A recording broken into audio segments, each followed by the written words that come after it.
오는 8월 16일부터 우리가 자동차 사고를 당했을 때 보험으로 수리를 받는 방식이 완전히 달라집니다. 금융감독원이 자동차 보험 표준약관을 개정하면서 앞으로 사고 수리 시 자동차 제조사가 만든 순정 부품, 즉 정품이 아닌 품질 인증 부품이라는 것을 우선적으로 사용해야만 보험 처리를 제대로 받을 수 있게 되었는데요. 정부와 보험업계는 이 제도가 소비자들의 보험료 부담을 줄여주기 위한 합리적인 대안이라고 설명하고 있습니다. 하지만 정작 소비자들은 과실이 없는 사고 피해자가 왜 추가 비용을 내야 하는가라며 분노하고 있고 국민청원까지 등장하며 거센 반발에 부딪히고 있습니다. 품질 인증 부품 혹은 대체 부품이라고 불리는 이것은 말 그대로 자동차 제조사가 아닌 다른 부품 회사가 만들어낸 제품입니다. 정부는 이 부품들이 국토교통부가 지정한 인증기관인 한국자동차부품협회에 엄격한 테스트를 거쳐 성능과 품질 면에서 정품과 동일하거나 유사한 수준임이 검증되었다고 강조합니다. 보험개발원이 실시한 충돌 안전성 시험에서도 정품과 성능 차이가 없었다는 결과가 나왔고,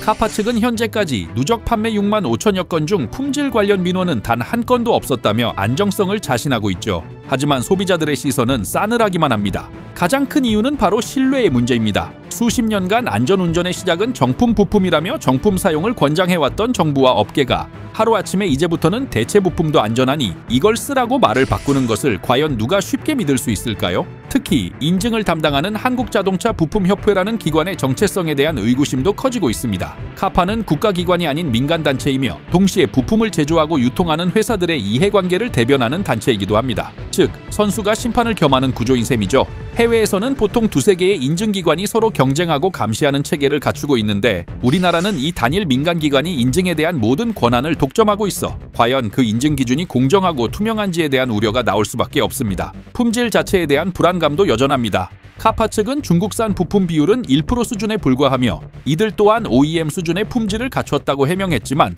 정작 어떤 부품이 어느 나라, 어느 공장에서 만들어졌는지는 전혀 공개되지 않고 있습니다. 또한 보험개발원의 테스트는 범퍼나 휀더 같은 외장 부품의 충돌 안전성에 국한되어 있습니다. 하지만 자동차는 수만 개의 부품이 유기적으로 연결된 복잡한 기계입니다. 정품이 아닌 부품을 사용했을 때 발생할 수 있는 미세한 뒤틀림이나 무게 차이가 눈에 보이지 않는 다른 부품들과의 결합 과정에서 어떤 영향을 미칠지는 아무도 장담할 수 없습니다. 당장은 괜찮더라도 장기적인 내구성이나 주행 중 발생하는 미세한 소음과 떨림 같은 문제는 과연 누가 책임져 줄 수 있을까요? 이번 제도 변경의 가장 큰 문제점은 소비자의 선택권을 사실상 박탈하고 그 비용 부담을 사고 피해자에게 전가한다는 점입니다. 기존에는 소비자가 자발적으로 품질 인증 부품을 선택하면 정품과의 차액 일부를 현금으로 돌려주는 페이백 제도가 있었습니다. 소비자의 자발적인 선택을 유도하기 위한 일종의 인센티브였죠. 하지만 8월 16일부터는 이 모든 것이 정반대가 됩니다. 이제 보험금은 무조건 가장 저렴한 부품, 즉 품질 인증 부품을 기준으로 산정됩니다. 만약 내 차에 원래 달려있던 정품으로 수리받고 싶다면 품질 인증 부품과의 가격 차액을 이제는 소비자가, 그것도 사고를 당한 피해자가 직접 부담해야 합니다. 예를 들어 정품 부품 가격이 100만 원이고 품질 인증 부품이 60만 원이라면 보험사는 60만 원까지만 지급하고 나머지 40만 원은 피해자가 자기 주머니에서 꺼내야 한다는 겁니다. 이는 원상복구라는 손해배상의 기본 원칙을 위배하는 것입니다. 사고 피해자는 자신의 과실 없이 입은 피해를 원래 상태 그대로 돌려받을 권리가 있습니다. 하지만 이제는 원래 내 차에 있던 부품을 쓰기 위해 오히려 피해자가 추가 비용을 지불해야 하는 어처구니 없는 상황이 벌어지게 된 것입니다. 정부는 무조건 품질 인증 부품을 쓰는 것이 아니라 재고가 없거나 조달 기간이 길어지면 정품을 쓸 수 있다고 해명하지만 이는 본질을 흐리는 말장난에 가깝습니다. 두 부품의 재고가 모두 있을 경우에는 무조건 더 저렴한 쪽을 기준으로 보험금을 지급하겠다는 것이 이 제도의 핵심이기 때문입니다. 해외의 경우 미국 일부 주에서는 비순정 부품 사용 시 소비자에게 사전에 동의를 구하는 것을 의무화하고 있고, 유럽 역시 소비자의 자유로운 부품 선택권을 보장하고 있습니다. 왜 유독 대한민국만 소비자의 선택권을 제한하고 피해자에게 책임을 떠넘기는 방향으로 제도를 바꾸는 걸까요? 또 하나의 매우 현실적인 문제가 남아 있습니다. 바로 보증수리, 즉 워런티 문제입니다.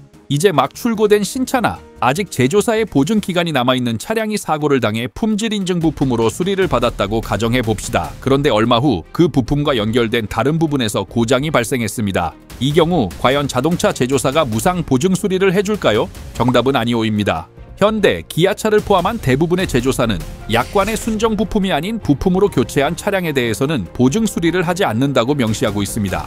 즉, 타인의 과실로 일어난 사고 때문에 어쩔 수 없이 품질 인증 부품으로 수리를 받았다는 이유만으로 아직 한참 남아있는 내 차의 워런티가 통째로 날아가 버릴 수 있다는 겁니다. 이에 대해 금융당국 관계자는 수리 과정에서 부품에 이슈가 생기면 바로 교체가 가능하겠지만 수리 후 문제가 발생했을 때에는 원인을 알 수 없기 때문에 이 부분까지 가정해서 말할 수는 없다는 무책임한 답변을 내놓았습니다.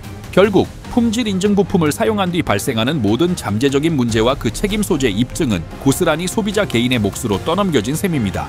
이렇게 수많은 문제점과 거센 반발에도 불구하고 금융당국과 보험업계는 왜 이토록 서둘러 이 제도를 밀어붙이는 걸까요? 금융당국과 보험업계가 내세우는 가장 큰 명분은 바로 자동차 보험료 인하입니다. 정품보다 30~40% 저렴한 품질 인증 부품 사용이 활성화되면 보험사가 지급하는 수리비가 줄어들고 그렇게 절감된 이익이 결국 전체 가입자의 보험료 인하로 이어질 것이라는 청사진을 제시하고 있죠. 하지만 과연 그 말은 사실일까요?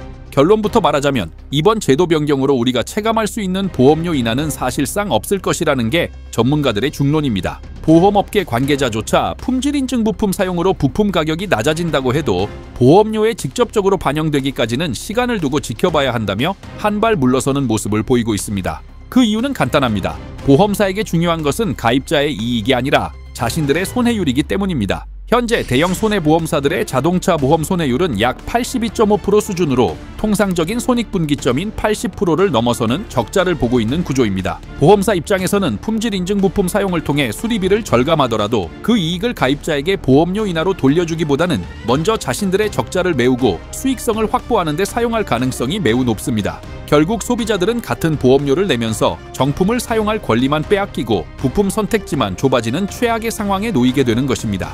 과거에도 보험사들은 비슷한 논리를 내세워 운전자들의 희생을 강요한 전례가 있습니다. 대표적인 것이 바로 렌터카 이용 기준 변경이었습니다. 과거에는 사고 시 동급 차량의 렌터카를 이용할 수 있었지만 보험사들은 손해율을 핑계로 이를 동일 배기량의 국산차 중 가장 저렴한 요금 기준으로 바꾸었습니다. 그 결과 예를 들어 3000cc 벤츠 S클래스 사고 시 같은 배기량의 그랜저 요금만 지급되어 제대로 된 렌터카를 이용하려면 소비자가 추가 비용을 부담해야 하게 되었죠. 하지만 그때도 우리의 보험료가 실질적으로 인하되었던가요? 전혀 그렇지 않았습니다. 이전에도 품질 인증 부품 사용을 장려하려는 시도는 있었습니다. 보험사들은 품질 인증 부품 사용 시 정품과의 차액 25%를 환급해주는 특약을 운영해왔죠. 하지만 그 결과는 어땠을까요? 2023년 기준 국내 자동차 보험 수리에서 BOEM, 즉 품질 인증 부품의 사용률은 고작 0.5%에 불과했습니다. 2020년 한국소비자원의 조사에서도 친환경 부품 이용률은 재생 부품 13.8%, 중고 부품 10.2%에 비해 현저히 낮은 수준이었습니다. 이는 소비자들에게 품질 인증 부품이 얼마나 외면받아왔는지를 보여주는 증거입니다. 아무리 가격이 저렴하고 심지어 현금까지 돌려준다고 해도 대다수의 소비자들은 정품이 아닌 부품에 대한 불신으로 그 선택을 꺼려왔던 것입니다. 그런데 정부와 금융당국은 이 실패한 정책을 어떻게 되살리려 하는 걸까요? 바로 인센티브를 페널티로 바꾸는 방식을 택했습니다. 이전에는 품질 인증 부품을 쓰면 혜택을 줄게라며 자발적인 선택을 유도했다면 이제는 정품을 쓰면 네 돈을 더 내야 한다며 사실상 품질 인증 부품 사용을 강제하는 방식으로 바꾼 것입니다. 이 과정에서 가장 큰 이득을 보는 것은 누구일까요? 바로 보험사와 특정 부품사들입니다. 중소부품업계 육성이라는 명분과는 달리 인증 부품 상당수는 이미 시장 지배력을 가진 기업 또는 그 자회사들이 제조 유통하는 것으로 알려져 있어 결국 특정 기업의 수혜로 이어질 것이라는 비판도 나오고 있습니다. 이 제도가 가진 또 다른 근본적인 문제는 바로 독점입니다. 현재 대한민국의 순정 부품 시장은 현대, 기아차의 부품을 독점 공급하는 현대모비스가 절대적인 영향력을 행사하고 있습니다. 현대모비스는 신차의 부품을 공급하는 것보다 사고 수리용 AS 부품을 판매하며 훨씬 더 큰 이익을 남기는 것으로 알려져 있는데 그 영업이익률이 무려 26%에 달합니다. 그동안은 보험사가 정품 사용만을 인정해 주었기 때문에 사실상 경쟁이 불가능한 독점 구조가 유지되어 왔고 이 때문에 부품 가격은 천정부지로 치솟았습니다. 품질 인증 부품 제도의 순기능 중 하나는 바로 이 독점 구조를 깨고 가격 경쟁을 유도하는 것입니다. 이론적으로는 맞는 말입니다. 하지만 그 방식이 잘못되었습니다. 소비자에게 이제부터는 더 싼 부품도 있으니 네가 알아서 선택해봐라고 선택권을 주는 방식이 아니라 이제부터는 무조건 싼 부품이 기준이니 비싼 걸 쓰고 싶으면 네가 책임져라고 말하는 것은 시장의 독점 구조를 깨는 것이 아니라 그 독점 구조로 인한 피해를 고스란히 소비자에게 떠넘기는 행위일 뿐입니다.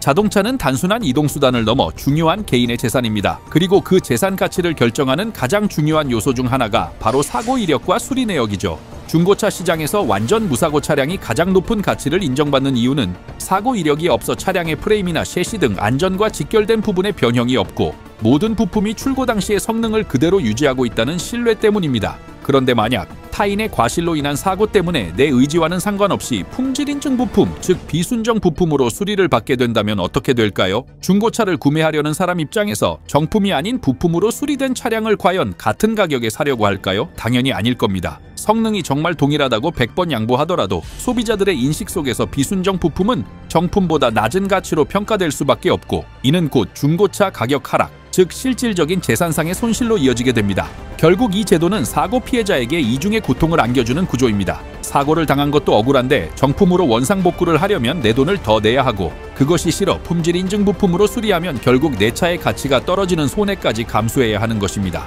보험사는 수리비를 아껴서 이득을 보고 그로 인한 모든 잠재적인 손실은 오롯이 피해자의 몫으로 남게 되는 극도로 불합리한 구조입니다. 정부와 인증기관은 품질 인증 부품은 범퍼나 휀더, 보닛 같은 외장 부품이나 소모품 위주이며 브레이크나 에어백 등 안전과 직결되는 핵심 부품은 포함되지 않기 때문에 안전하다고 주장합니다. 하지만 이 주장 역시 자동차의 구조를 제대로 이해하지 못한 위험한 발상이라는 비판이 많습니다. 최근의 자동차는 단순히 쇠로 된 뼈대 위에 플라스틱 껍데기를 씌운 구조가 아닙니다. 범퍼 안쪽에는 수많은 센서와 레이더가 자리 잡고 있고, 휀더와 보닛은 충돌 시 에너지를 흡수하고 분산시켜 탑승자를 보호하도록 정교하게 설계된 안전 부품의 일부입니다. 부품의 재질이나 무게, 고유 진동수가 미세하게 달라지는 것만으로도 첨단 운전자 보조 시스템의 오작동을 유발할 수 있으며, 사고 시 충격 흡수율이 달라져 탑승자의 상해 정도의 큰 차이를 만들 수 있습니다. 성능이 정품의 70에서 90% 수준 이상이면 인증을 내준다는 기준 자체도 문제입니다. 만약 내가 사용한 부품의 성능이 정품의 70% 수준이었다면 그 나머지 30%의 차이로 인해 발생할 수 있는 잠재적인 위험은 과연 누가 책임질 수 있을까요?